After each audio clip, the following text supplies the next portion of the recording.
Oh, good morning again. Keep talking about peace. Thanks for your kind comments. I appreciate that. And I do want to talk more about peace.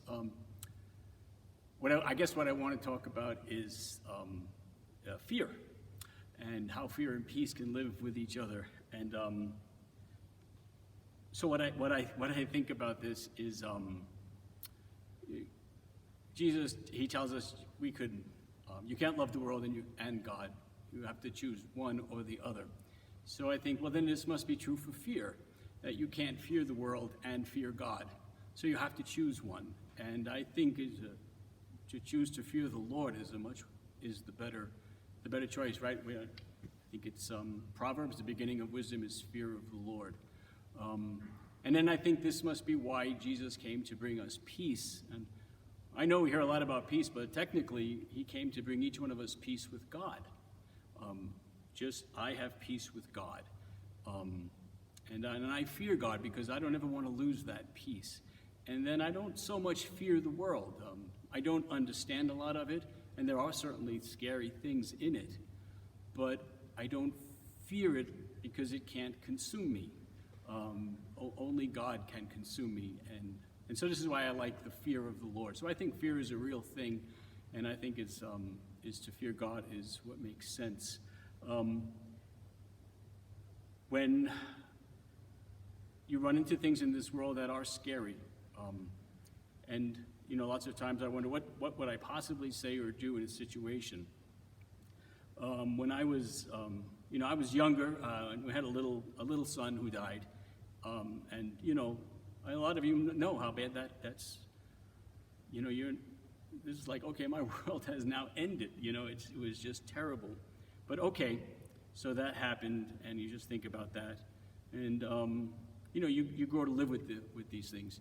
But then a number of years later, the previous church where I was working, we had just a small funeral for a couple who lost one of their children. They lost their child, and you want to say things better than "I'm so sorry," but sometimes you don't know what to say. So at the end of the service, they had gathered together and they invited me over and asked me, to say something, and I don't know what to say. And it dawned on me just in that moment. I said that when my kid died, I was so sad because he wasn't alive, and it truly was only a few weeks later that I realized he's not dead. I said he's going to live forever. And I then had peace, because I remember when that happened, and that's what I shared with them. God says, yeah, remember this. And so it's a great thing. We don't fear the world or fear God, and through fear of God is peace, because he's going to be with you. He's going to give you the right thing to say or the right thing not to say.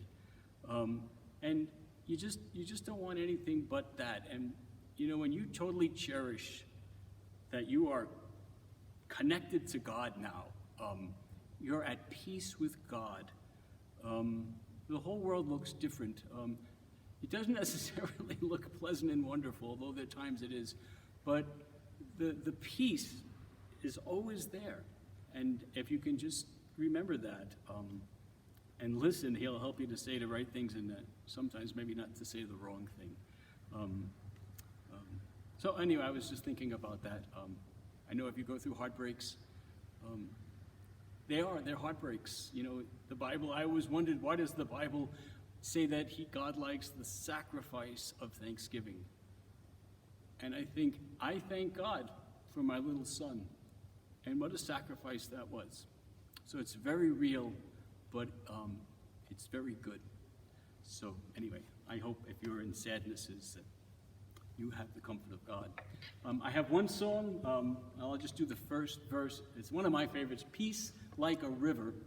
And it's, when peace like a river attendeth my ways. It's a peace of God.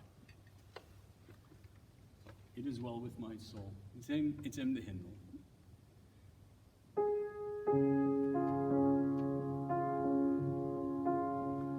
When peace like a river attendeth my way, when sorrows like sea billows